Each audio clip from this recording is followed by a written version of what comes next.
Kia ora and welcome everybody to another episode of Big Life Mindset. Life hacks and strategies so you love life more.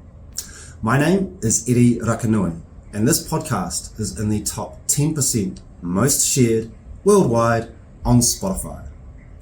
I'm a leadership coach for winners of the Westpac Bank Innovation Awards.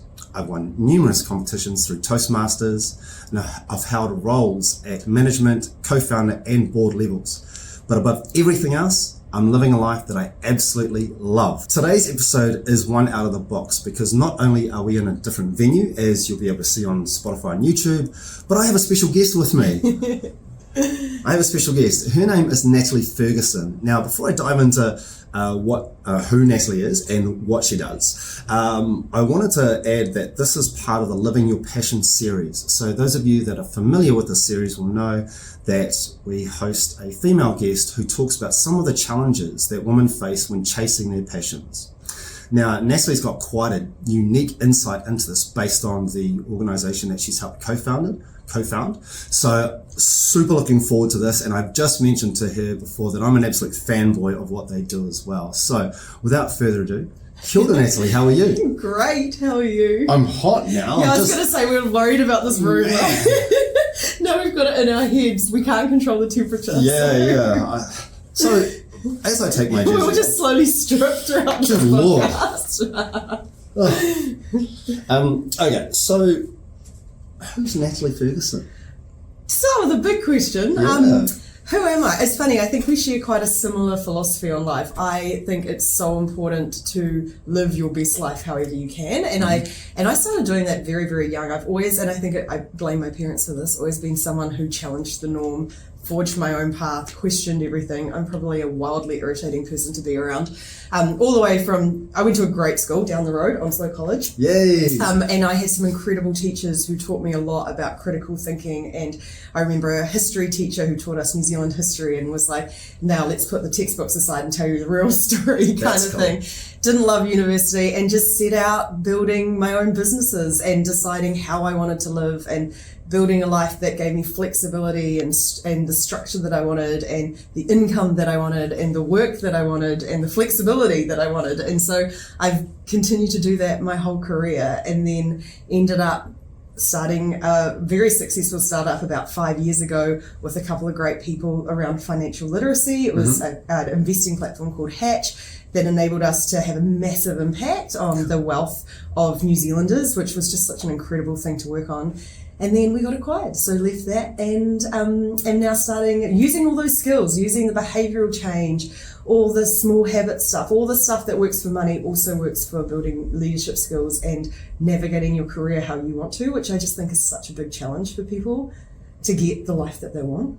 Holy cow, I think we could wrap that up there, folks. That's Done. Amazing. That's how you do it. Awesome. We're fortunate that we can catch up today because you're also based in Wellington, right? Yeah. Nice. Whereabouts in Wellington you live? I'm in Newtown. Awesome. And are you born and bred Wellington? Like, so you went to Onslow. Have you spent some time overseas as well? Or? Yeah, I was a military brat, so I was born in Lincoln wow. Hospital, yes, and my dad actually did a flyover. He was the head of the Red Checkers, which was the stunt team. Awesome. And so they did a flyover of the hospital. He wasn't in the hospital when my mum was giving birth, but they did a flyover.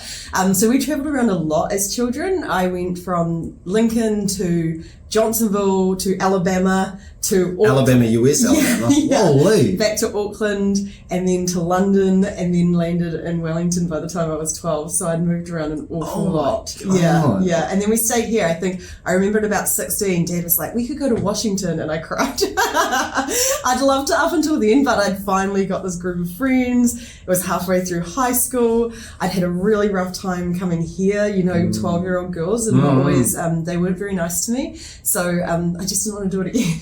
Yeah, totally understandable. And then at 16 to look at moving. So did you end up moving to Washington? No, they actually decided not to. I don't know if it was because I cried. I'm sure it wasn't. But I think they just realised we'd set up a good life here. And then we've all actually stayed around in the area. But I, up until COVID, had part of building my own life was travelling around a lot. And it feels terrible because of climate change. But I just love Wellington so much for the lifestyle. But I do think for me, I have to get out of it a lot to really appreciate it and see the world and all these amazing things that other countries have to offer as well. Yeah, totally agree. I think that's one of the things. Everybody says they love Wellington at some stage, right? Well, yeah. Most everybody. But just, I think you can appreciate it more once you've been out and about. Yeah. Like once you actually get out of that bubble and say, geez, this is what's going on in the rest of the world. Yeah. And you come back to Wellington, which is compact, it's cool vibe, Yeah. cafe culture, all those kind of things. And everything's really accessible too. So, Yeah, and I just believe so much in New Zealand. I think New Zealanders are extremely patriotic, but we've just this tiny island nation that could build utopia. I really think we can, which is why I always end up thinking, let's just try again. Let's try something else and see what we can do. Nice. And have you got more family around Wellington? Yeah, all my family, all my immediate family's around Wellington. I have a sister in Silverstream. She's got about 4 kids. Another sister in Kandala, and then my parents now split their time between Martinborough and Wellington Central. They've bought an apartment. Oh, amazing. And so they've moved into town, which is like pretty fun because I'll just pop in quite regularly now and have a wine. Yeah. How are they finding the move or the transition between town and Martinborough? Because that's quite different. They love it. Really, like, very, in case you're not familiar with Martinborough, that's like quite a country. It's a quiet place, right? It's a winery area. This is what I mean. I blame my parents for how I think about the world. They very particularly built a lifestyle that they want in retirement. So they have, they've got this beautiful country community they hang out in. And then this was a bit of a risk to get an apartment in town. They've never lived in an apartment. And it was like they bought it off the plan. So it's been about 3 years because of all the COVID stuff. So I think when they went to move in, they were like, oh, we probably won't spend a lot of time here. Now they're addicted to it. I think really? I think they just love being able to just pop out and go out to the restaurants and got new walking, Wellington is just this incredible town bout that all these different walks and stuff. So, so I think they really like it, and their friends come in, and that just a very different kind of socializing. Cool. They had an open house on their floor last night, so they had all their floor over for drinks. And that's cool. Yeah. I didn't even realise that's a thing. Well, yeah, I was down in Christchurch yesterday, and communal housing, it's my dream now. Awesome. I went to this incredible place, and then seeing my parents with their floor, I was like, that's what it is. It's about rebuilding community now. I think we got all too isolated, and now we're trying to switch that. Yeah. I think you see a lot of that. I mean, an example for us is, so we bought our family home. My wife and I bought my family home about 8 or 9 years ago. When I was a kid, we used to play cricket like across the street. The next, or the people across the road, their letterbox were the wickets, and now our street is like one of those arterial roads. And it's not so much just the fact of the volume of traffic, but it's disconnected a community. Like it's just literally cut right through it. Yeah. And so I think I take more enjoyment now out of hanging out with my neighbours. The neighbours that we've got to either side of us, or particularly the ones on our left.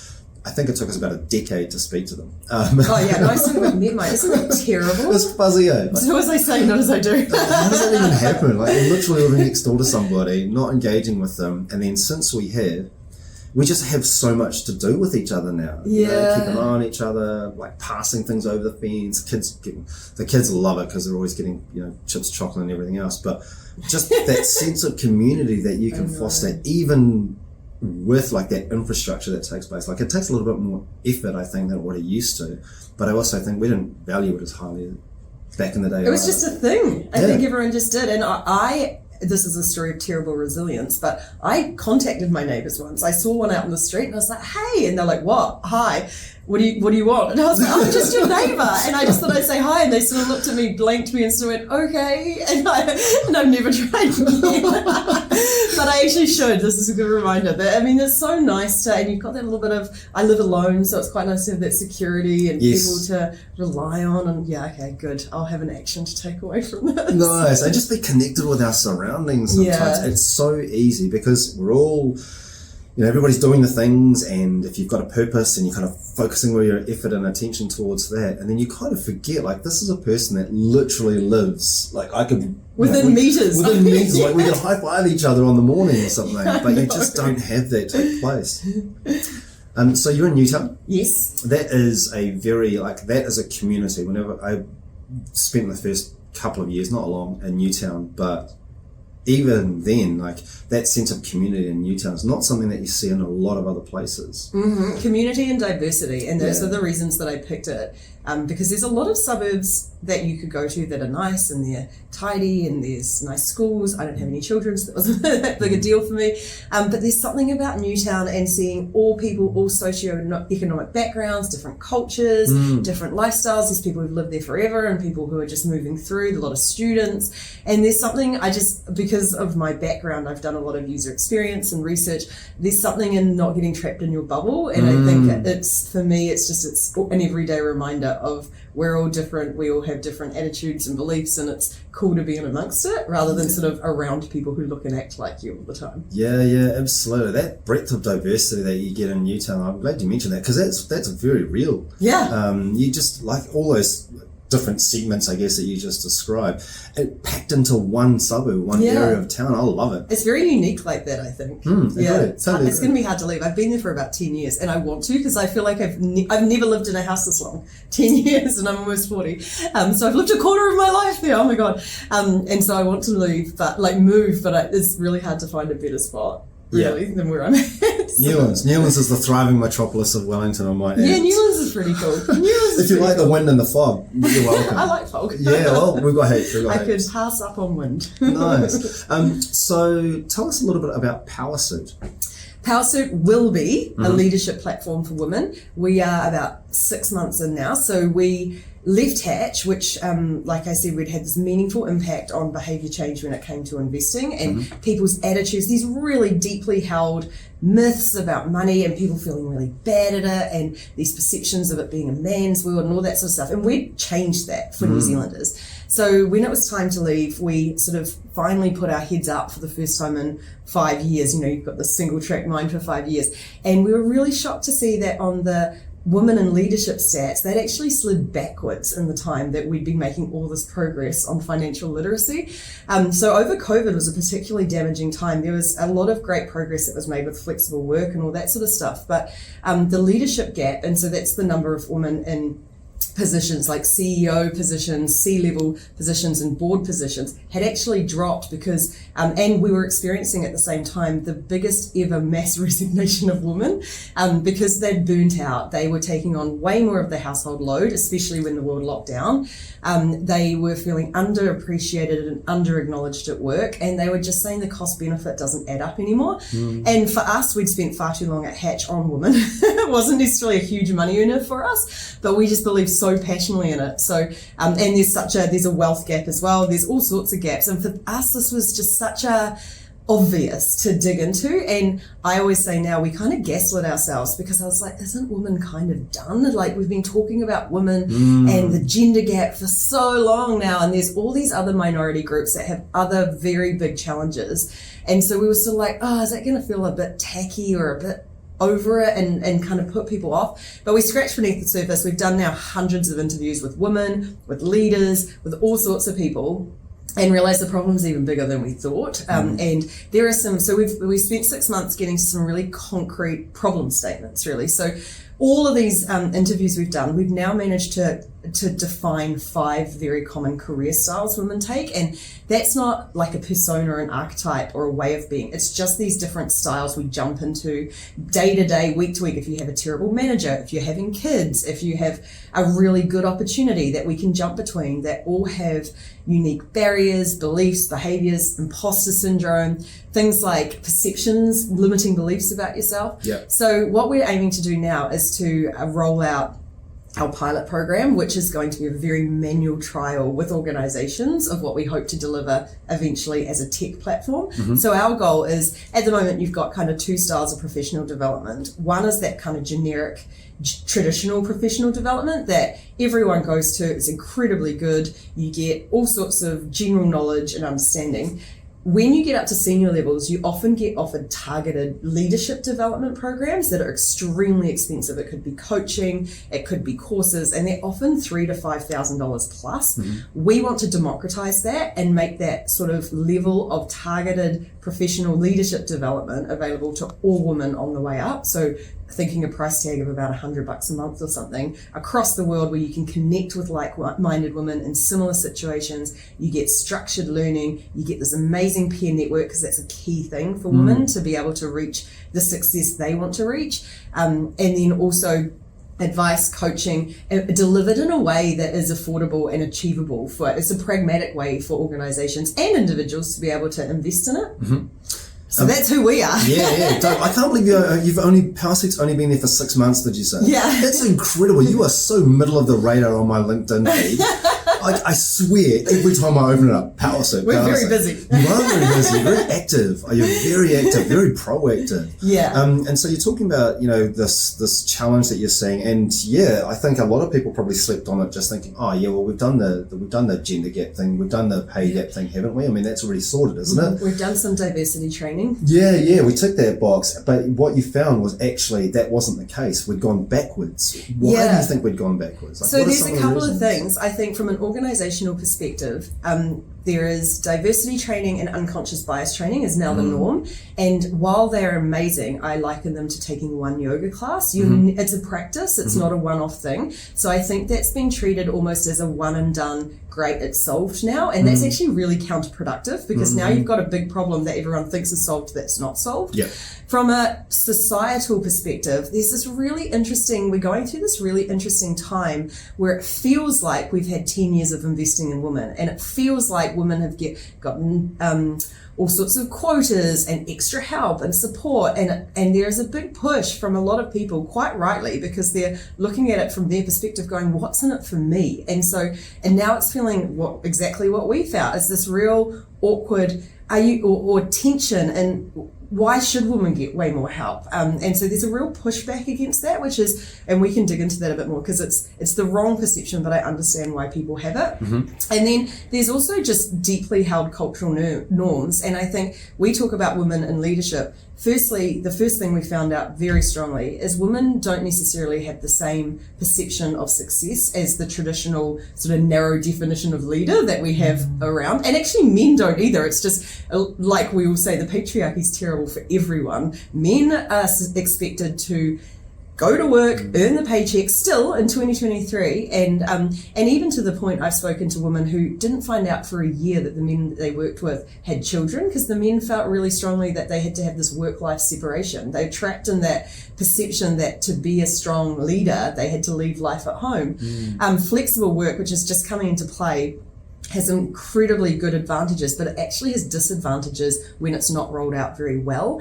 And so women often find they are the biggest beneficiaries of it, because they are often, I think some of the stats are around 95% of women say that they are responsible for their kids' daily needs, and about 45% of men say they are. So both of those stats are self-reported, and I expect they are slightly more towards women. So if you are now left out of different meetings and different events because you're in and that day-to-day office chat, so there's actually some downsides to that, and so women can get overlooked.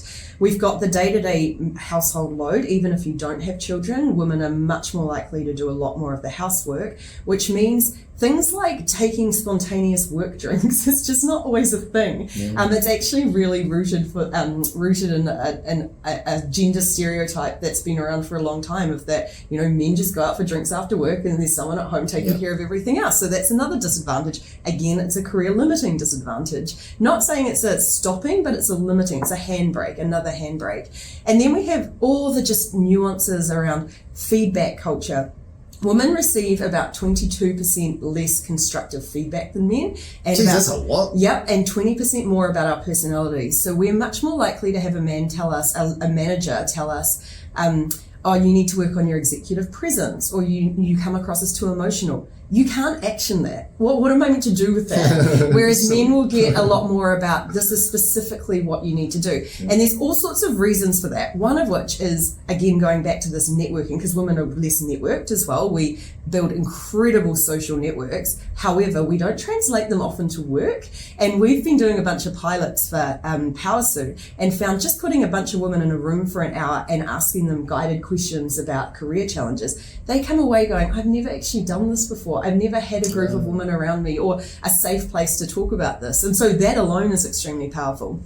But what it also means when it comes to feedback is men might get about 10 pieces of feedback a week. unofficially, as they're going through their networks, as they're chatting with other people, whereas women don't get that feedback. So imagine being a manager and you've given a man and a woman the same piece of feedback. The man takes it really well because it's one of the 10 things he's heard about himself that week. And this is the first time a woman's heard anything about herself. So she puts so much more weight on it. She reacts not super well. Now the manager feels uncomfortable giving her feedback. They resort to this personality-based feedback and it creates a spiral. So what we've started to realize is this stuff is not obvious anymore. It's not massively outwardly focused discrimination. It's just these nuanced things that spiral into things that limit women's ability to succeed on their terms at work. And so have we kind of sleepwalked into some of these situations, have we? Like you're talking about, it's not a conscious thing, or perhaps it's not a structured approach that people have been taking.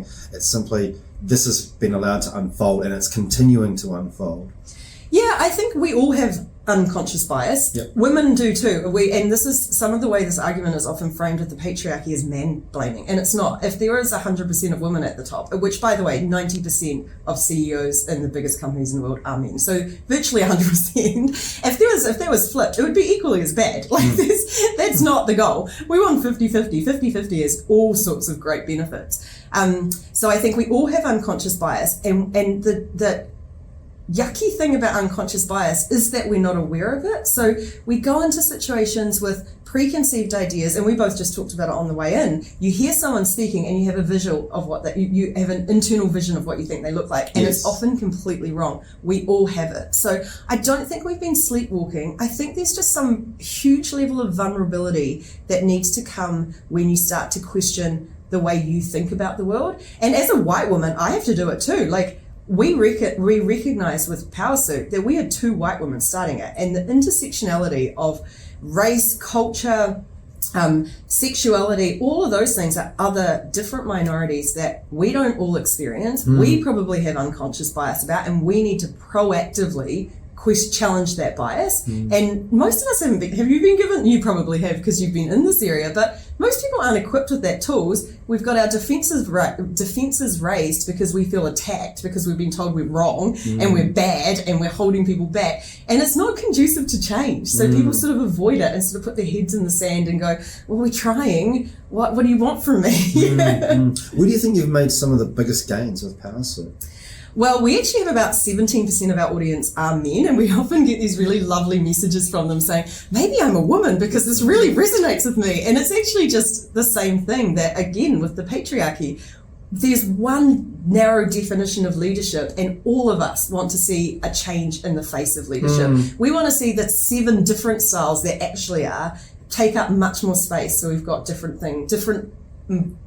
goals to look for, different approaches to model, more visibility of different styles that appeal to everyone. So I think that's one of the first big signs of progress for us, is that there is this incredible group of men who are diving in, and our biggest advocates and our biggest supporters, and will tell us from a man's perspective, in quotation marks, what other men might perceive some of the things we say as, so that we can really make sure we're not stepping on toes and blaming and all that sort of stuff.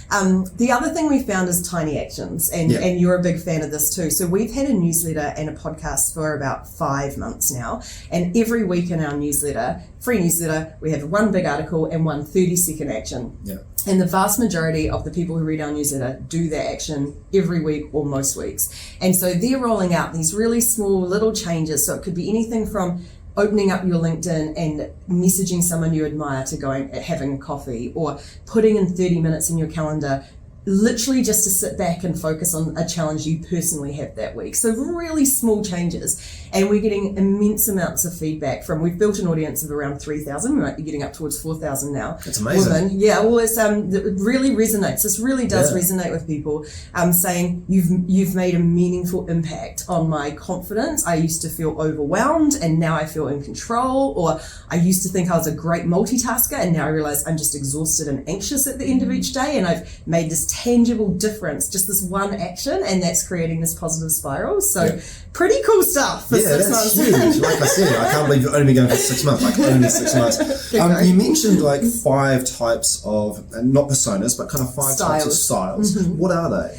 Okay, so we start with, and these are in no particular order, by the way. Cool. We start with the steward, and this style is often you have a very strongly competing external priority. So people default to kids because that's quite often the case with mothers of young children. But it could also be you've got a really strong community commitment or a hobby, like you might be a triathlete or something, and that's your passion and goal in life. And work for the moment is part of life, but not your full life. So you're really juggling it. And that means you might have a focus on bringing in income, and that's cool. But you may not be currently super committed to rising up the ranks or anything. And that comes with its own challenges. You feel guilty leaving work early. You feel guilty working from home. You feel like you don't have the opportunity to develop professionally because you're not putting enough time in. There's all sorts of stuff around that. So that's the first group. By the way, all of those things are limiting beliefs. There's definitely ways you can change that.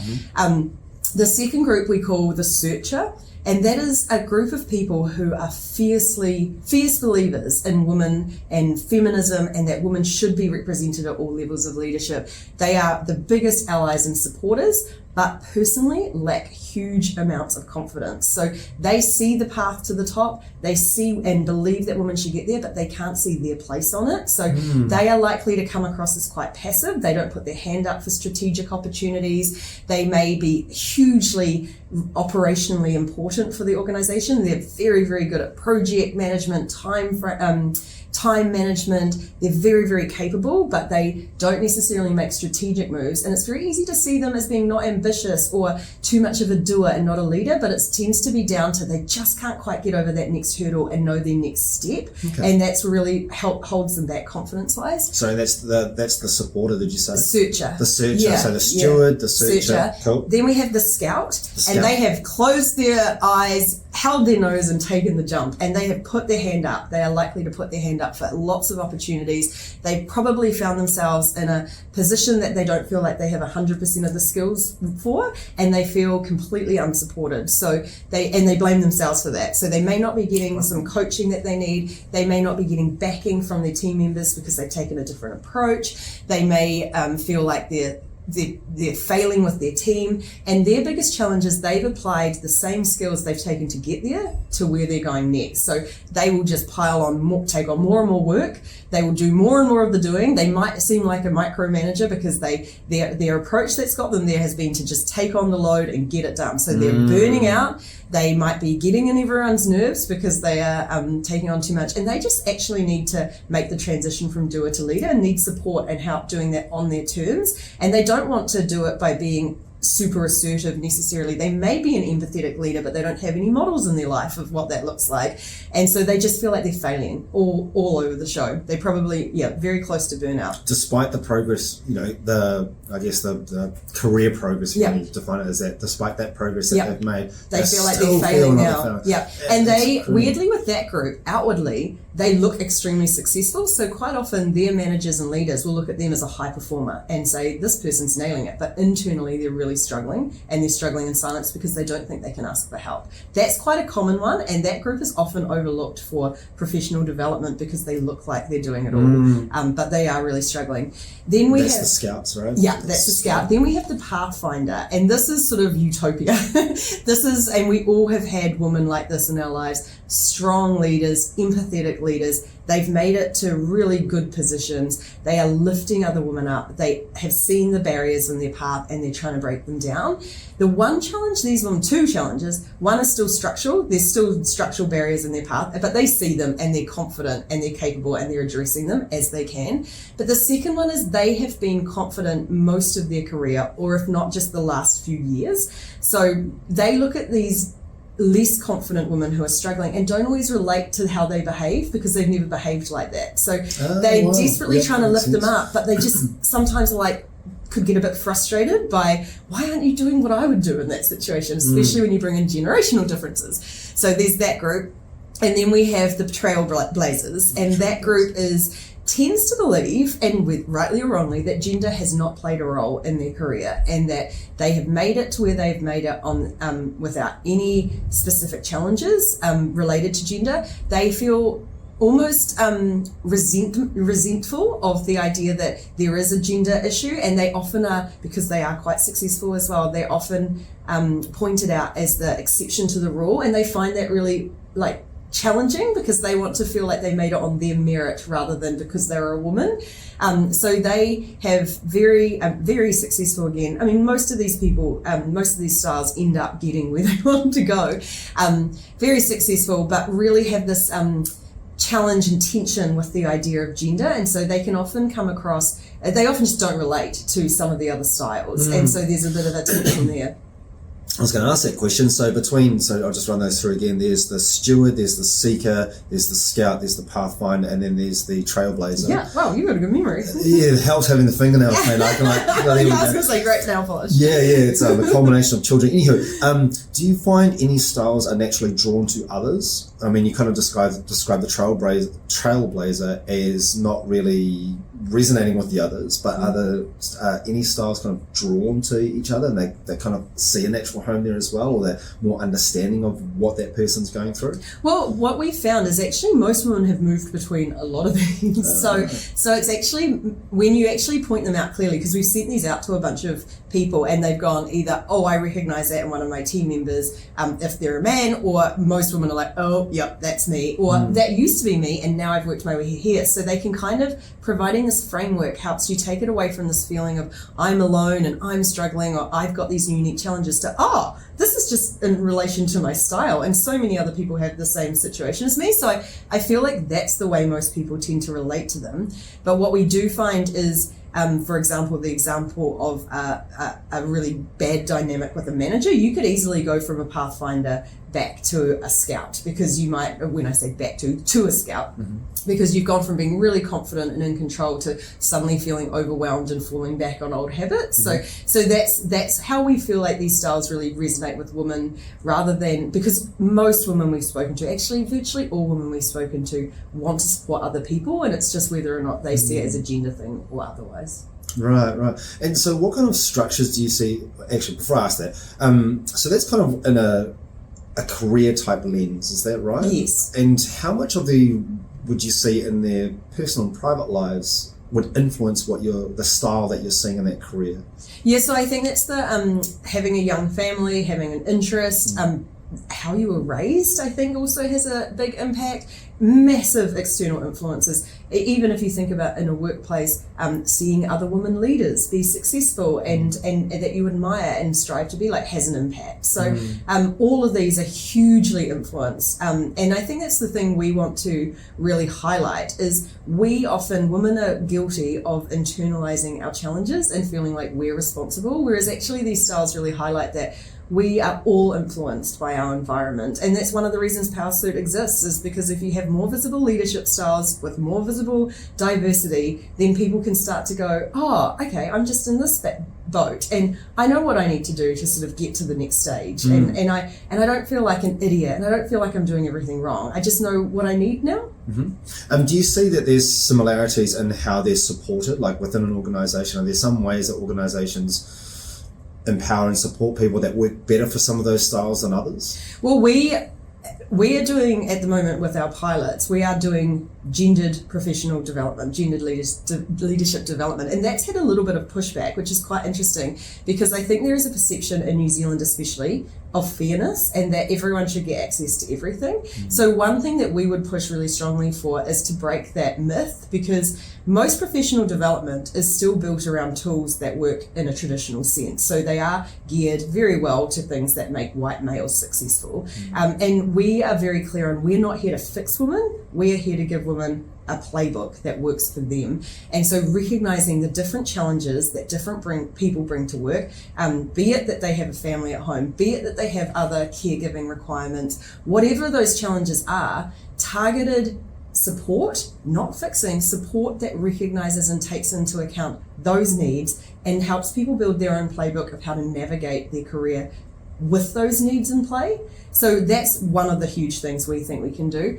Second thing is, I think even with these styles, we're going to start to make them available fairly soon, is for leaders to be really vulnerable. And I think The other line we've started to pull on for unsuspecting organizations is if you don't have a gender balance at every level of your organization, you've got work to do. And it's okay to acknowledge that, because what we're doing hasn't been enough for the last 20 years. We've made huge progress, but it's been way too slow. And so just being really open-minded about asking people what they need. And I mean, both of us have a lot of experience talking to very diverse people. I just come out of 2 weeks of interviews, and the thing that opens my eyes every time you talk to people is everyone is fundamentally different. Like, I think most people think we're all fundamentally the same with small differences, but it's actually the opposite. And everyone has such different motivations and things they want out of life. So being a vulnerable, empathetic leader, which is what we need in the knowledge economy, by the way, like the way we've got to this position in the world is not the way we're going to navigate climate change, AI, automation. Like, we need to change our leadership style in general. But one of the things about vulnerability is asking people, what do you need? What is your situation? And very few organizations do that because it's scary. But if you do, you actually find some really easy things you can put in place. When you think about like getting pushback, when you get pushback from people, and you like bringing that back around to the almost the what's in it for me, like why would I take a vested interest in what you're doing? Like, what's some of the responses, or how do you pitch that back to people? Well, diverse organizations outperform on virtually every business measure. So that's from profitability to their brand value to employee engagement, like every measure, customer satisfaction. And you can see the reasons why. Diverse teams make better decisions. They have a lot better collaboration, communication, understanding, connection with the customers, all that sort of stuff. So at a high level, if you are a top senior executive of a company, this is a no-brainer for sustainability. And we know that this research, which has been done over the last 10 years on multiple different occasions, all of it points to the same stuff. And that's led to organizations like the NASDAQ. I think the Japanese Prime Minister, is he President? Prime Minister, has just implemented and enforced a 30% quota. They have started to get quotas for women in top leadership positions because it's imperative for the sustainability of organizations going forward. That is now no longer even in dispute. Like, everyone's jumped on board. We get it. But individually, and this is the tough thing, if you're a person in an organization, and especially if you're a white man who probably does feel a little bit like the rest of the world's been getting so much support, and things are being taken off you, or that you are being overlooked, we think there's probably three things that we can point to very easily. Firstly is improved team dynamics. There is often a big disconnect in the way people communicate and interact with each other. Talking about feedback, talking about challenging conversations. When you equip women with the ability to navigate these situations on their terms and get the confidence and some tools to do it, your team dynamics improve. You're no longer in these scary situations where you're like, I don't know how to give her feedback, because she will proactively ask for it, and she will learn how to rely on her support network, her peer group, to be able to grapple with the feedback rather than maybe reacting in the moment the way that you're afraid of her reacting in the moment. So you've got that.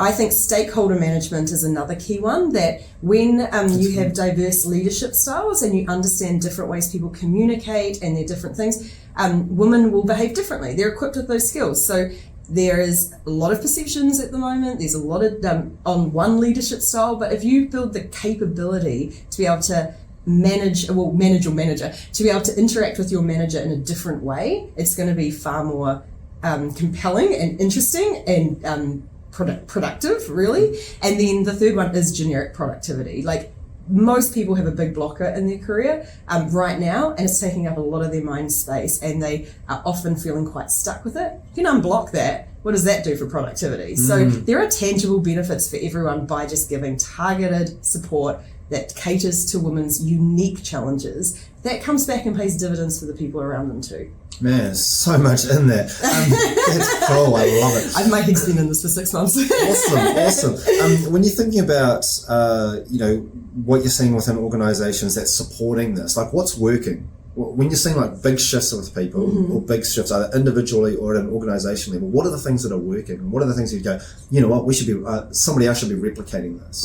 There are some organizations who've nailed it, and I think, and when I say nailed it, there's always going to be challenges. At Hatch, we built diversity in our DNA. So we had about 50% of our people had come from overseas. We had a 50-50 gender mix at virtually all levels. I think there were different teams that had different slants, but overall, and we attribute that to our success. Like the challenge of ideas, the way we had multiple different perceptions and lived experiences enabled us to grapple with things so much more robustly. I look at organizations like Xero who are doing pretty well, and I imagine on individual levels there's some struggles, but overall having visible senior leaders who are women, and I know at Hatch that was a big draw card for us, that people wanted to work in an organization that had visible senior women. So visibility, like it's easy. Have visible leaders who are, and also really encourage diverse opinions. We spent a lot of time on rather than, and I've learned about, I don't know if you've learned the dangerous animals of product development. No. Everyone should look it up. But this idea of opinion-based decision making and that idea of the loudest voice in the room versus curious decision making and really going out and exploring ideas. Like embedding a culture of that works really well, because we've all seen those organizations who put out a product that it's like, what? Why would you do that? Who was it? I think it was Peloton, where they had an ad that was like, get your mother a Peloton for Mother's Day, and it's like, oh, I don't know if women want to be told to do more exercise on Mother's Day, like, and that was just overlooked because they did not have this really robust, diverse, curious decision-making model. So those two things I think are very easy things to implement quite quickly. Nice. And what about low-hanging fruit? Low-hanging fruit. Well, I think there's all sorts of small habits. Firstly, if you're a woman, build your professional network. Set aside a date with your friends to actually spend an hour talking about your work challenges. That feels like, and if you're an organization, allow for that. Secondly, I think if I was a manager, I would make sure that every person in my team has an hour or half an hour a week dedicated to professional development. And that can be as easy as spending some time reading or listening to a podcast in work hours. So women who are juggling children, caregiving, household responsibilities aren't trying to figure this out outside of work hours. Make time and value professional development and learning and upskilling in these areas. And then I think if you are in a meeting environment and we should all be paying attention to who's speaking the most. At the moment I am, but that's cool. People are sick of hearing my voice anyway. That's what I hear. But if you are speaking the most, make sure that you pay attention and see, wait a second, are there any voices in this room who haven't been heard? And one of the key things that women often struggle with is they'll have an idea and then someone else will repeat it and get the credit. Amplify. It's such a great, easy tool. Is if a woman has a great idea or a great suggestion, attribute it to her and amplify her voice. Repeat it, but make sure you attribute it to her. Make sure you celebrate that. These are really simple things, and it's not an exhaustive list. Subscribe to Powrsuit for more. Yes, please. We share them every week. There's thousands of small things we can all do every day. Be mindful about your stereotypes. Like, I do this all the time now. I catch myself going, oh, why did I think this person would behave like this? Yeah. What was my unconscious bias there? And how might I behave differently? And what would that mean if I walked into that situation believing that? How did that impact my behavior? So it's that sort of stuff. Yeah, absolutely. I mean, when you think about, within that work environment, and, from my experience, what I've noticed as people come through my door is that women in general have found it quite difficult to say no. Like just say no without saying no sometimes, and arming people with the tools, like in this kind of situation, use this particular technique. Why do you think that perpetuates? Why do you think that's continuing to come forward? I love that question. So we've just done an article on that because firstly, women take on other people's problems too much and women struggle to say no strategically. That's a social thing. I think it's a social and cultural norm that we are expected to, and you see it even in little kids still, that like little girls are like, oh, I should jump in and solve this, or I get praised for taking on more stuff. But there's such easy breaks for that. So the problem solving one, we've actually just talked about the concept of a committee, which my friend told me about, that she started saying, I'm not on that committee when people came to her with problems. And in her head, she didn't say it out loud, but by phrasing it as but a problem is a project and there's a committee on the project. And when someone comes to you with that project, you get to decide if you want to be on that committee. And if you do choose to be on that committee, there's actually more roles than problem solver. You could be the cheerleader. You could be the person that goes, you've got this, I back you, because that's often all someone needs. You can be the person who's the coach and asks a bunch of questions to figure out what their real problem is. There's a bunch of different roles outside of just taking it on and solving it, which in all honesty, not everyone wants all the time as well. So that's like, again, very, very simple tools to change that. The strategic no's is another very easy one where we feel, and actually there is some stats around this as well, that women are unfairly disadvantaged when we say no to taking on stuff at work, whereas men are seen as busy, so it's fine. But learning how to say yes to the right opportunity, so that's if you've got an opportunity to visibly show value in the organization, and we can be a bit scared to do that because it's taking a risk, and failure, again, there's often an unfair burden on women, but failing, the more you do it, the easier it gets. Absolutely. So jump in and do it.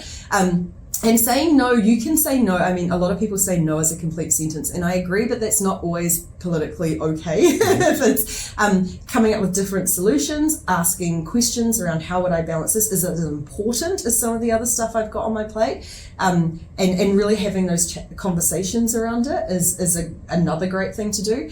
And then saying yes to stuff. Women are responsible for about a month more a year of invisible work at work. Oh so that's so much. I know. Oh my God. That's committees, that's employee engagement, employee welfare, social club activities. We take on a lot of this work, and it's invisible. It's non-promotable. Make it promotable. This stuff is vital. It's business critical. This is culture we're talking about, and this is huge. Employee engagement. Do you know how much it costs to, like, when you lose people and have to rehire? This is incredibly valuable work. So if you do want to put your hand up, make sure the value is known. Make sure you're having those conversations with your manager regularly. Make sure it's included in performance reviews. Make sure you're really vocalizing, because we sometimes tend to think our work speaks for itself, and it doesn't. Everyone's busy. That's right. No one's paying minuscule attention to everything you do. Highlight it, bring it up in your one-on-ones. Make sure it's something that you discuss, and you may find out that it's not strategically important, and then you should probably stop doing it. Absolutely agree.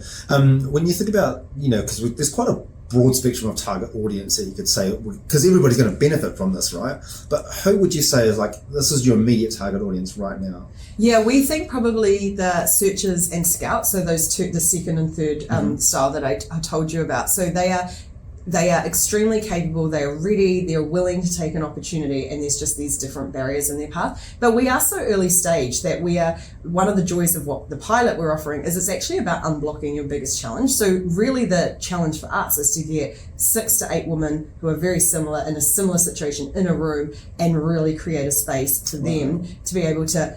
And we've done this twice already, and it was amazing to throw out the challenges, then you dig and find the real challenges, and then flip the script and get this group problem solving and coming away with concrete actions, and in both situations, incredible light bulb moments. Change from feeling maybe quite vulnerable and powerless and overwhelmed to feeling confident and in control. So for us at the moment, we're just testing different things with different audiences, and we may find one naturally resonates more, but we've created a framework almost that's flexible enough that you just have to make sure the group resonates with each other, because they should be each other's accountability coaches and supporters as they go back out into the world. Yeah, totally. And so this is kind of not say a ground up approach, but if you look at the individuals and you're putting the seekers and the scouts together, as opposed to saying targeting organizations, not zero, but like a zero, and just saying, actually, this is what should be happening. So this is where you feel that the best use of time is like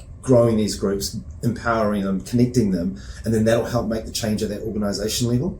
We think for us, I mean, there's amazing top-down approaches that, governments are putting in place, organizations are putting in place. For us, our experience uniquely suits us to being able to work closely with women. We've made it in against the odds, and I say that in a modest way, in that if you look at companies, startups, 2% of startup money goes to women founders, and we exited from ours. So we are the exception to the rule. We've learnt what it takes. We've built our own playbook. So that is the skills we can pass on. We also believe great structural change comes from within. And so we used to say disrupt from the inside, but that's terrifying for a lot of people. So we're actually all about taking up more space. So if we can have 8 women go back out into the world and take up more space with their style and enable other women to take up more space, then suddenly these styles are more visible, these leadership approaches are more visible, and that has such big knock-on effects. As I'm sure you know those, that when you start to have little changes in dynamics, then that leads to other changes. So we feel that's where we're specifically best positioned, but that doesn't mean we're the only solution. I think there's got to be a bunch of them to make a change. The stats are dire, 10%, 10% of women CEOs. We're 50-50 at entry-level jobs, and the stats just keep changing from there. We call it, I don't know if you've heard of the broken rung. No. So that's the first management step.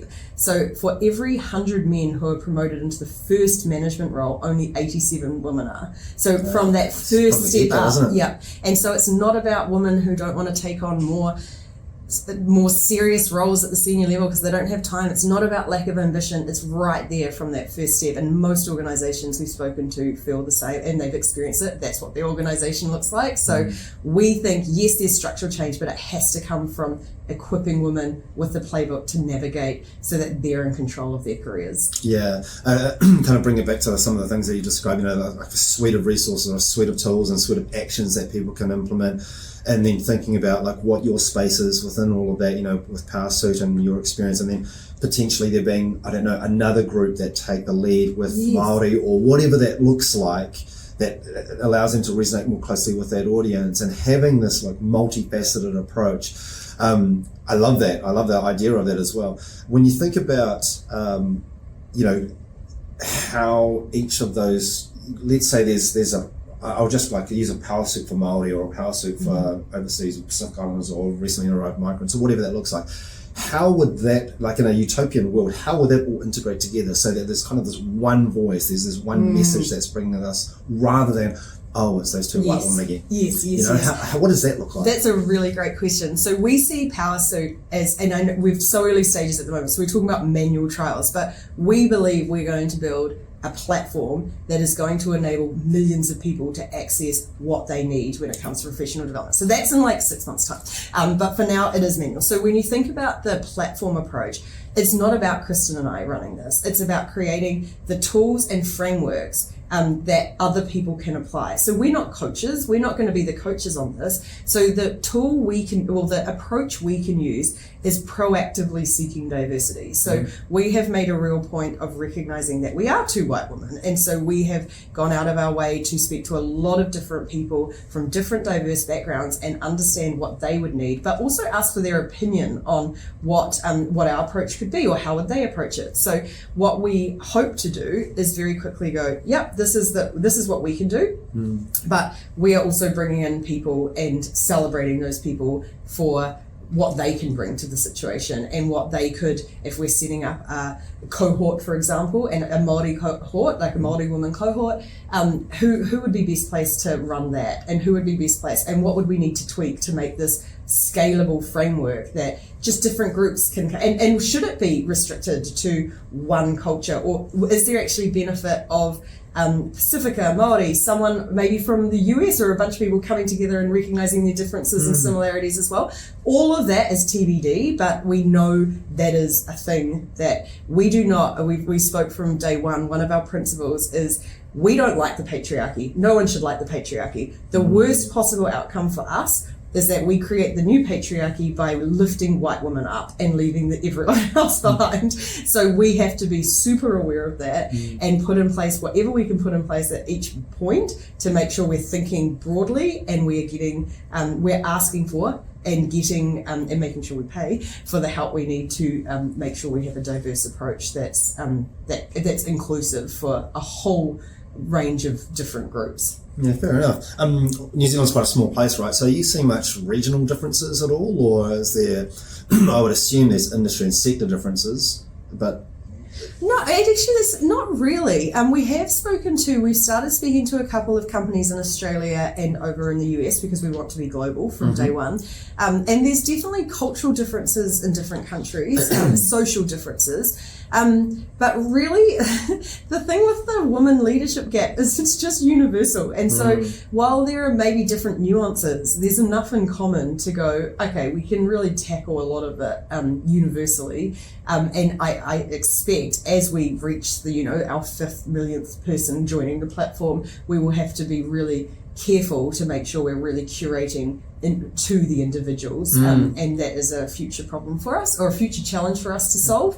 But at the moment, it feels very much like, one big problem and a lot of nuance in it. Yeah, fair enough. I'm pretty sure it was a Powrsuit email that I saw, the newsletter, and it had, I feel like it was, and it had like the names of the top, I don't know, 100 CEs or the... Oh, yeah. Was that women have finally outnumbered Johns. John, that's what it was. There's this great, I should share it with you, there's this great comeback from this incredibly clever social media group, and it's all the Johns combining in a committee to go, how do we get back on top? But yes, for the first time ever, women CEOs outnumber CEOs named John in the biggest companies, the 500 biggest companies in the world. That is insane. 21 of the 500 CEOs are called John. I think it's 21 and 41 are women.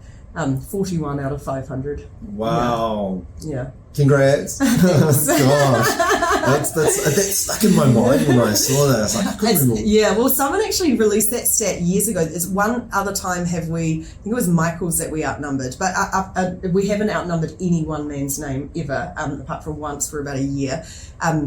Which is just, and she found that stat, and just, there's something about the name thing that just really puts it in context. When you say 10%, and you're like, but when you're like, Johns make up about 4% of the population, and women 50%. How should they even be close in terms of representation? Yeah, that's right. I like it. I love the image, and like I said, it's stuck in my head too. So you kind of talked about some of the next steps. Where is the immediate next step for Powrsuit? We are literally at the moment pitching to organisations because we are consulting on the side. We are half-time maybe on Powrsuit at the moment, and we're bootstrapping this, so we're doing some really cool innovation work for some really cool companies, but we want to focus full-time on Powrsuit in the coming months. So we are pitching to organisations our manual pilot, which is a one-day workshop with selection of women. We also want Powrsuit to be opt-in. We don't want, there's a lot of politics about being told you have to go on a course, or some people getting to go and other people don't, so we have to work that out.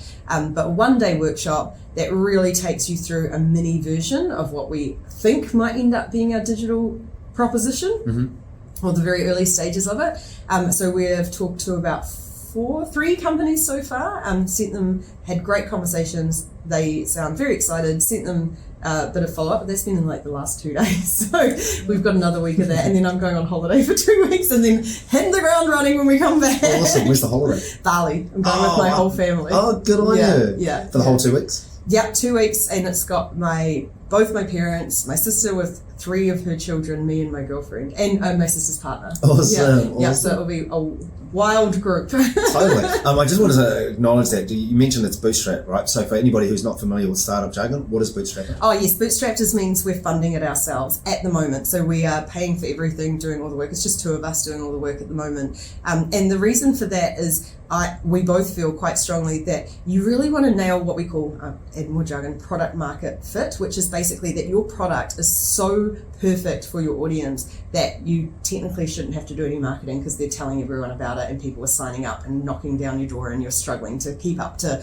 date with supporting them. So we want to figure out, get as close, that's a theoretical state. I don't think it ever actually happens to that degree, but we want to get as close to that as possible so that if and when we take on funding, we are taking on funding to grow a thing that works. If we took on funding now, yes, it might speed up a bit, but it also removes some constraints, which I think make you make better decisions, because constraints can be creative. Yeah, and absolutely. So you really have to focus on priorities. You can't throw money at the problem. You have to throw intellect and experiments, and so that's where we're at. That's really kind. I want to just kind of flag that again, because it was just acknowledge and celebrate the fact that this is coming off your own back, right? Like you don't have this massive private backer who's going, here's wads of money, go do the thing. It's like, actually, this is something that you believe in so firmly that you're prepared to put your own hard, your hard-earned money, your blood, sweat, tears, all the rest into this. Yes. Yeah, that's very cool. That's very cool.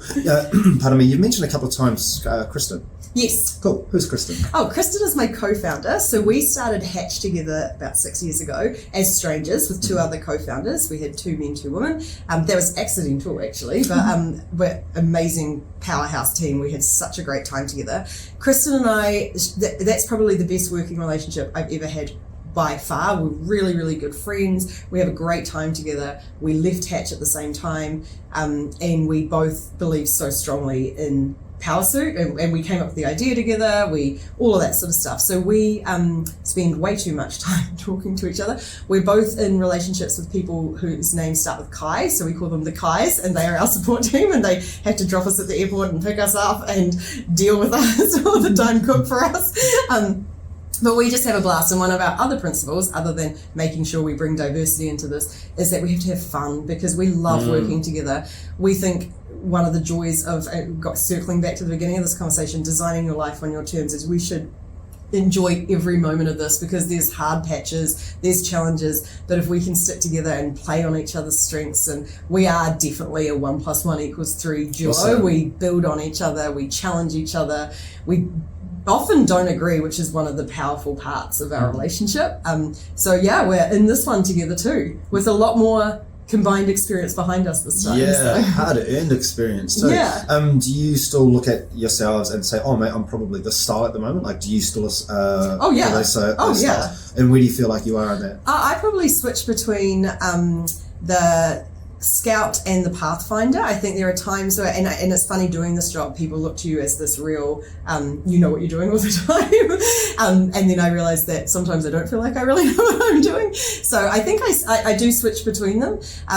But yeah, I think, and I'm sure Kristen would probably say the same. I think there's been times in my life that I've been a trailblazer and gone, nah, gender hasn't impacted me. And then, have something happen and go, oh yeah, that's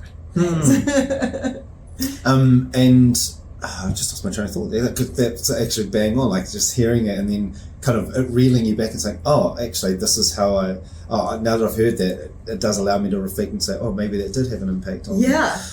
When you think about the people who you are starting to, so the people that are being naturally drawn to you guys, because, you're very successful, you've got this thing going on, and then people looking at you and they're saying, oh, I would like to understand more about what Natalie's doing. Like, how are they finding their way to you? Because you've got LinkedIn, right? And it's obviously, that's how I caught on to you. Or that's how you pushed into the radar, and I said, oh my God, this is amazing. But how are other people actually finding you? Like, how are the people that, did you say the Seeker and the Scout? Yeah. Like, where are they finding you? We actually don't know who our audience is at the moment, because it's all through a podcast and newsletter, and we don't collect a lot of information. We've done one survey a few months ago.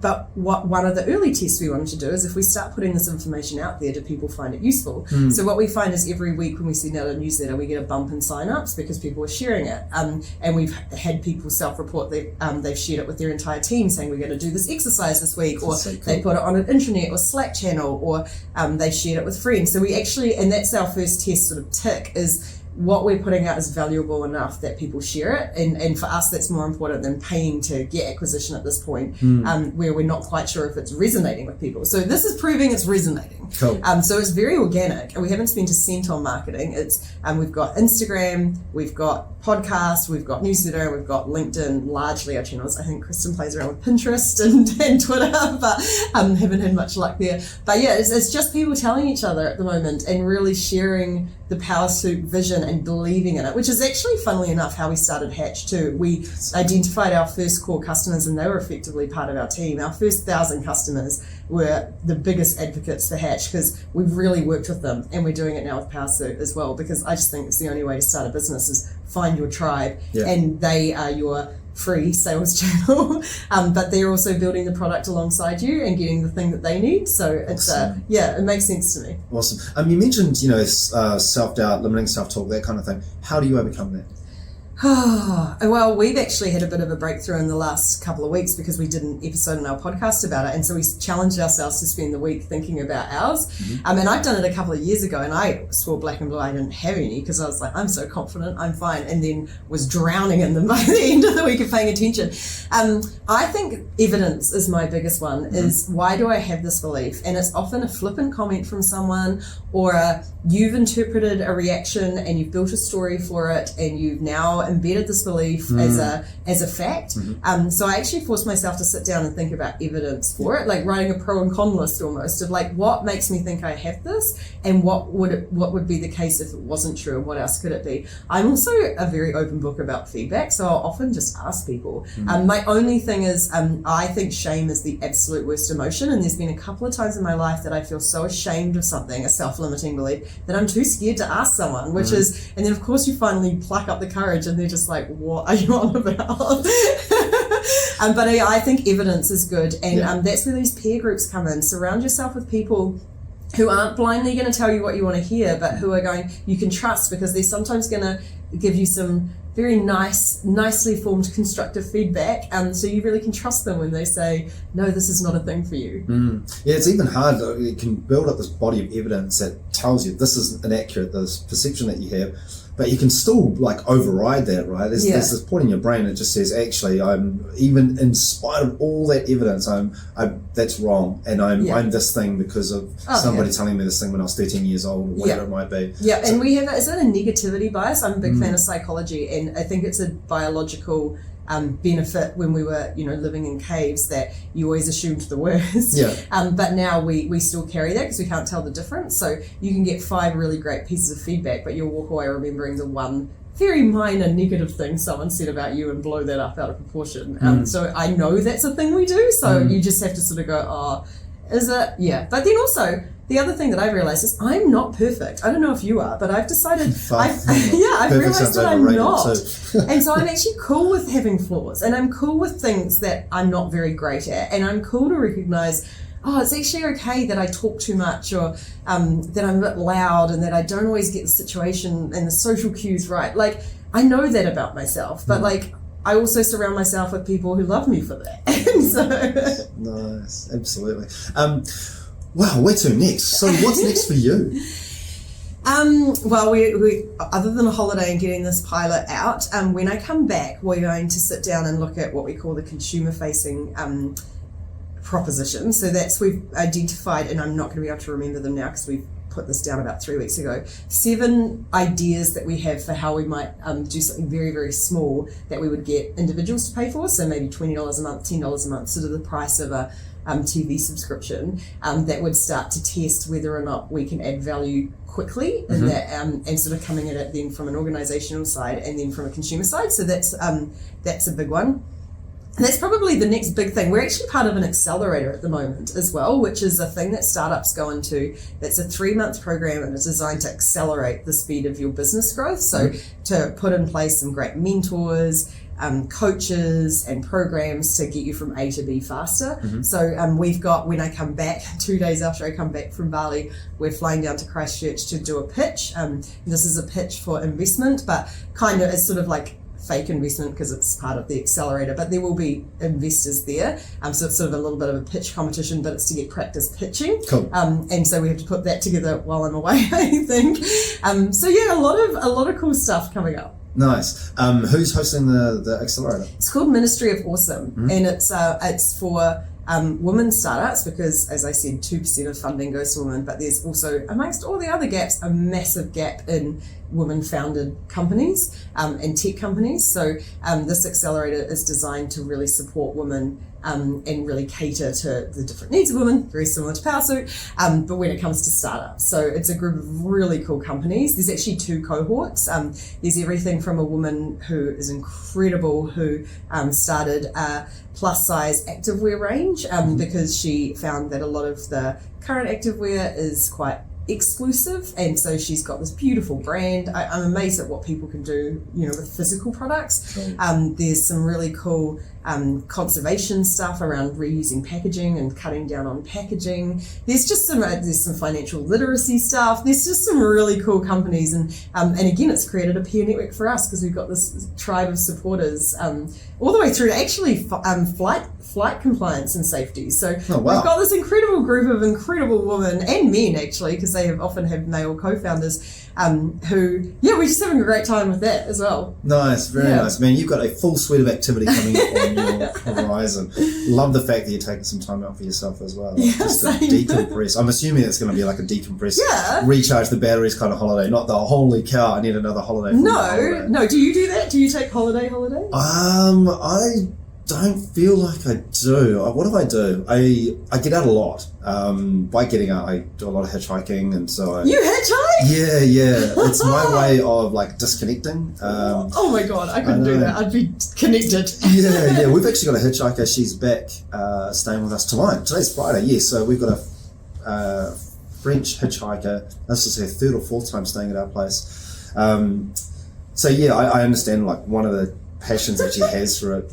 We've had 3, I think, stayed in the last fortnight, maybe 3 weeks. So wait, you meet people hitchhiking in cars and they end up staying with you? Well, we'd never met these people before they stayed at our house. So it's hitchhiking, but it's also like couch surfing kind of thing? Yeah, so I think what they're doing is she flew over from France and then she was hitchhiking through the country.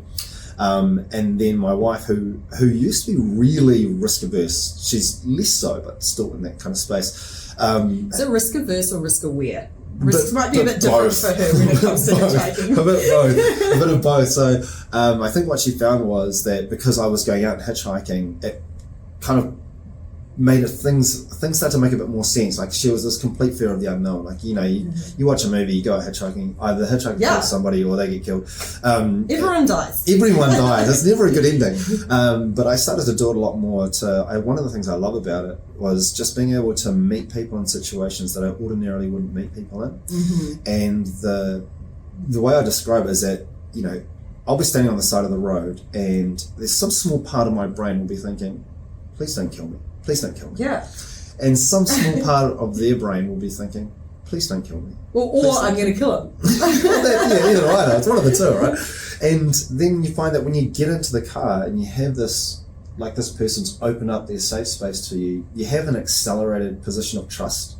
True. And so the conversations that you have with people are intense. They are so out of there that you think. And the first time I started having these conversations, I thought, wow, this is just mind-numbing that this person is carrying this much weight.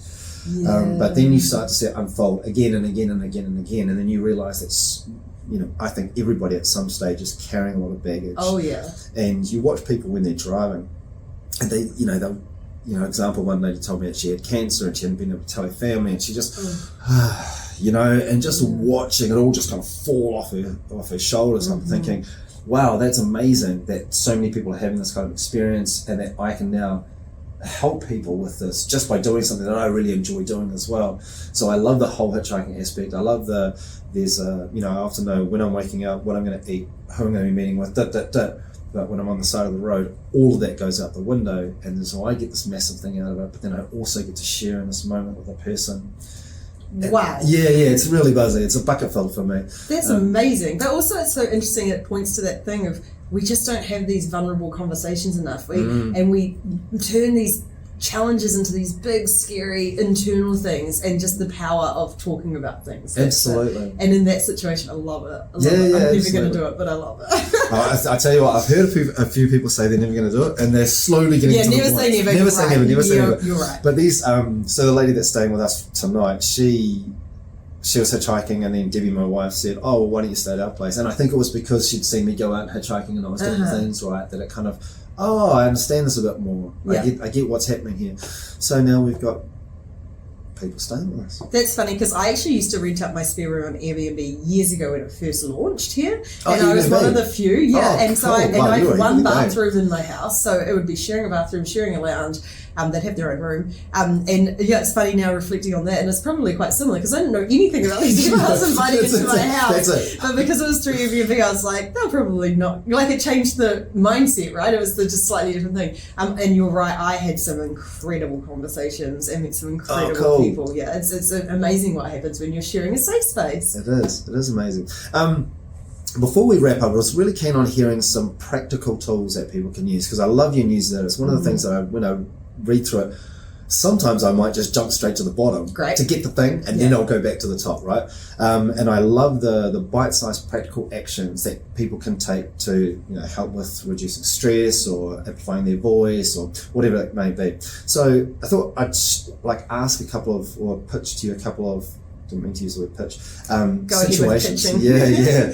Here's my slide deck, and just hear your thoughts on what's something a person can do if they're in that situation. Excuse me if I don't have the answers. No, that's all good. So, you often talk about, in these meeting environments, and you have somebody and they're not able to get their voice heard. What's something that somebody can do? Maybe they're quite softly spoken or a bit, introverted, whatever it might look like. What is a practical thing that somebody can do in those situations? I think the meeting standard at the moment is that it's almost, and Kristen and I talked about a couple of bad habits where people just kind of keep repeating the same things or going around in circles or talking about the same things. So one thing I think you could do is have very clear agendas, and in that agenda have a round table of ideas, potentially could be a thing of everyone gets to speak. The other thing, and this was from Kathy Wood, I believe it is, who started Elevest, which is an investing company in the US, and she said she learned very quickly it's not necessarily about having a voice heard. That's sort of that feedback again of how do you action that? She said stay quiet until you have a view that's different from everyone else's view in the room, because that's where you add the most value and that's where you'll be heard. So rather than join the fray of everyone saying the same thing over and over again, what is your contrary belief, or what is your unique experience that you can bring to the table, and then speak on that when there's a chance. If you're pointing to specifically how do you break into the conversation, I don't think you do it in the meeting. I think you do it pre and post the meeting, and you set the standard, or you ask the organizer to say, hey, is it possible to make sure, could we change the way we do it to a hand raise, or how can we make it more inclusive, and actually pre-arrange how you might do a meeting. Very cool. I actually had a great tip from someone the other day that they said at the end of every meeting now everyone has to hold up a hand from 0 to 5 to rate the value of the meeting, and if it was a 3 or less, the organizer had to follow up with those people and find out why they found it not valuable. So to me, it's never about the moment, it's about the pre and post and what you put in place to make sure you are getting those range of opinions. Yeah, it sounds like you're setting up a structure. Yeah, and that's a strategic hand up. And I would suggest moving away from my voice isn't being heard, because a few people have said that to me and I'm like, I don't really know what to do with that. But if it's how do we make sure we get a variety of opinions, or how do we make sure at this point that we are having a more robust conversation, that it's not just two people going back and forth, and really starting to set doing things up like that. Very cool. Very cool. That's probably 4 tips. Sorry. Perfect. Load them up. How knowing how to say no. What are some ways that people can, particularly if they're feeling overwhelmed, they're feeling they're carrying more than they should be, what are ways that people can say no? So I think there's 2 situations here. One is when someone comes to you with a problem. Easiest thing to do in that situation is not assume they want you to help them, and just say, how can I best support you? And you'll probably find 9 times out of 10, they didn't need you to do much. They just wanted to vent or they wanted you to give them a bit of a confidence boost. So you've actually immediately avoided even taking on the work without having to say no to it. If someone comes to you asking for you to do something, first, so you don't have to accept on the spot, I think is the first thing. Buy yourself some time and just say, thanks, can I get back to you on that? Then go away and think, what is my priorities at the moment? Does this fit into it? Is this a strategic yes? Does this have strategic value for the organization? But also selfishly, and I don't mean selfishly in a bad way, you should be selfish when you're thinking about your career. Is this adding value to my career? And then get back to them with your answer. And you can politely decline things, or you could say, I would love to. Again, I don't think no is a full sentence, and I think sometimes when people come back with I'm too busy, I don't know how well that plays. Whereas if you say I've got these specific priorities that I need to get done by the end of the week, I can fit this in later, or do you think it's as important as these 3 things, and really get to specifics with it, because I think some of those overused I want my voice heard, or I'm too busy statements, they kind of just frustrate people versus what is the specific thing. And I suppose going back to your first one is, if you had a thing to say at a meeting and you didn't say it, actually follow up later saying, this was my specific thing I wanted to say, is probably better than just sort of generic statements. Yep. One of my favorites is, I love using this, we use this with the kids as well, is tell me the 4 different ways that you've tried to solve this problem. Oh, yeah. And, just putting it back on them. So, well, you kind of want me to invest my time here, but if you haven't even bothered trying to address it or solve it or even think about it, then it's not really worth my time. Come back to me when you've invested time in it as well. Absolutely, and that's actually a great tip. And we put that into place with someone a while ago that they were feeling overwhelmed, and we just said, again, it's not in the moment, it's pre and post the moment. Set the expectation of, I'm not going to help anyone with their problems unless they have at least one solution they've come up with, and then we'll talk about that. And it just changes the mindset, and it changes, you teach people how to treat you, and it changes, if you're going to always take on other people's problems, they're not mean for assuming that they can just pass them over to you. You've just taught them that that's the thing that they do. You're really supporting that behaviour. How can a person talk about themselves? We often talk about that first impression. A person comes in and, hi, my name's Eddie, and this is what I do. Like, how can a person strengthen that first impression that they make? That is something that women don't do enough, and I'm not great at it either. We talk about it as an elevator pitch, which is startup land, is that you're stuck in an elevator with someone, you've got 30 seconds to explain who you are and why you add value. And in startup land, that's like for your business, and hopefully you're in an elevator with an investor or a big customer. But think about it personally. What is the value you add to the world? Who are you? And especially if you have an ask at the moment, what's your ask? Is it, I'm looking to connect with people in this area, or I'm looking for new opportunities, whatever it is, and actually hone it. And we put up a template in a newsletter a while ago, and we actually had a bunch of women coming back to us, and they'd filled out the template for themselves and had started to really hone. It's not every situation, it's not the same. Like you just start to get a structure and you adapt it to the situation. So you might have one when you're in a meeting, because that's my worst case, because I think I'm an introvert, but when you go around the circle in a meeting and they're like, introduce yourselves, and I never know what to say. So that one would be quite different from when you meet someone at a party or a networking event. But you just sort of start to build them up and really think about it. Again, spend half an hour, put it in your calendar, and actually spend half an hour going, what is the value I offer? Ask people, like, your workmates, what do you come to me for? What's the things that I offer? And just get like really comfortable practicing it and saying it a few times. Awesome, I love it. Make it conversational. You don't have to be like, hello, I am, like, say it how you'd say it, but make sure to touch those the things you add value for, and what your ask is and who you are. Awesome. Thank you so much for today. I really appreciate this. I had fun. This has been amazing. Like, this is just so densely packed with I know, I'm value. so sorry I talked too much. Not at all. You don't need to apologise. Absolutely not. So how can people reach you? We're at powrsuit.com. It's power without the E, Powrsuit, which is going to be how you spell it from now on once you start. Go there. You can get access to our podcast and our newsletter. We'd love people to subscribe. We love feedback. We love it when people talk to us. You can get all our Instagram, everything from there. So please go there and send us an email if you want to talk about anything, because we love having conversations. Awesome. Now, I meant to ask this like off the bat. So, why Powrsuit? I don't think I've seen it. Well, we were actually, Kristen was on AI trying to figure out a name, because we were like, we need a name. I can't remember what we're doing. I think we were about to launch the newsletter, and we're like, we need a name. And I was thinking about other company names, and I was like, there was one that I thought was, I can't even remember what it was. And I was like, and suddenly Powrsuit popped into my head, because I was like, back in the 80s, women wore power suits. And actually it triggered a few women when we first pitched it, because they're like, I never want to go back with the big shoulder pads and the brightly coloured. I've got the look. But we were like, part of the reason we've removed the E is we want to redefine a power suit. And so we've looked at power suits now as, Serena Williams, she puts on her tennis outfit and she is a powerhouse. And other women were like, don their sneakers rather than heels, and they can rock into a situation. So what is your power suit? Sort of like, what is your playbook? What's your armor? What's your thing that makes you feel at your best? And so we thought, this is a good, and initially a few people were like, oh no, it's got negative connotations. And then they've now seen it come out and they're like, oh yeah, I like it. I love that. Fabulous. Natalie, thank you so much for joining me today. I do appreciate it. Thank you for having me. My pleasure. That's a wrap, folks. That's an absolute wrap.